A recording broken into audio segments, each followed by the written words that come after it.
Today I'm showing you exactly how I make freeze-dried pineapple that lasts and tastes amazing. Sweet, tangy, and perfectly crunchy. And guess what? You can make this at home for a fraction of the cost. Hi friends, and welcome to my channel. If you enjoy saving money and also preparing wholesome food for your family, then you're in the right place. At least once a year, Meijer has pineapple on sale, and I was able to get 2 pineapples for $1.99, so that's less than $1 each. I was so looking forward to this sale because pineapple is probably my favorite fruit freeze-dried. So I typically just leave my pineapple on the counter until it starts getting that nice yellow golden color, but I did a little research on how to ripen pineapple. If you take the top off and put it upside down, it helps the sugars redistribute from the bottom to the top. Many times when I cut into a pineapple, the bottom is delicious, but then the top has kind of that green taste. So I thought I'd give it a try and see how well we like it this way. It's looking pretty good. You can actually see that some of this yellow from the bottom is redistributing here to the top. And I left this upside down for about 16 hours. They say that you shouldn't go more than 24 hours because it could start to ferment with this top being off. You do have to make sure that you don't over ripen it because I've seen where there's like black spots inside. So let's take a look and see what this looks like inside. It looks pretty good. So I always cut them in half first, then I cut them into fourths, and then at this point I cut the core out. And the core is this part right here. You can kind of see, I'll draw kind of a line there where that pithy part is, so we'll cut that out. Once I get the core cut out, I cut it in half again.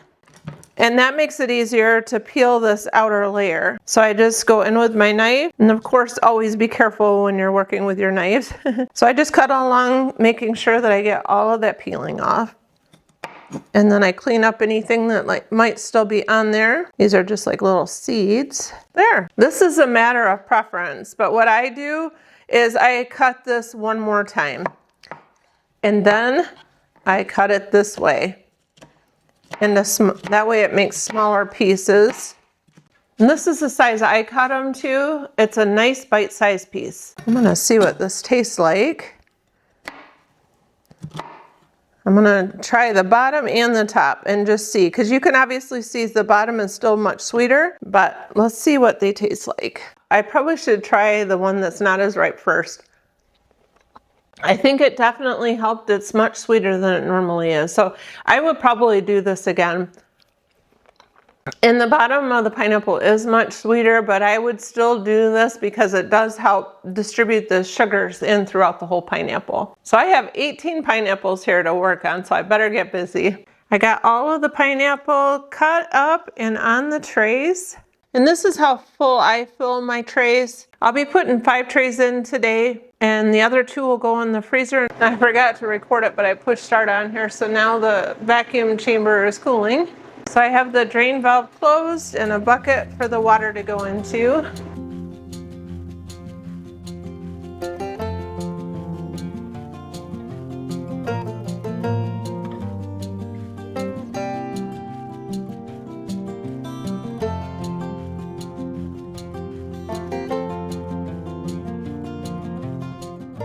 I hope that this inspired you to give freeze-drying pineapple a try. It truly is a simple process. And if you love pineapple and you give it a try, I know that you will enjoy it and you'll want to keep making it. So if you enjoy videos like this, would you consider subscribing so that you can join me here again next time?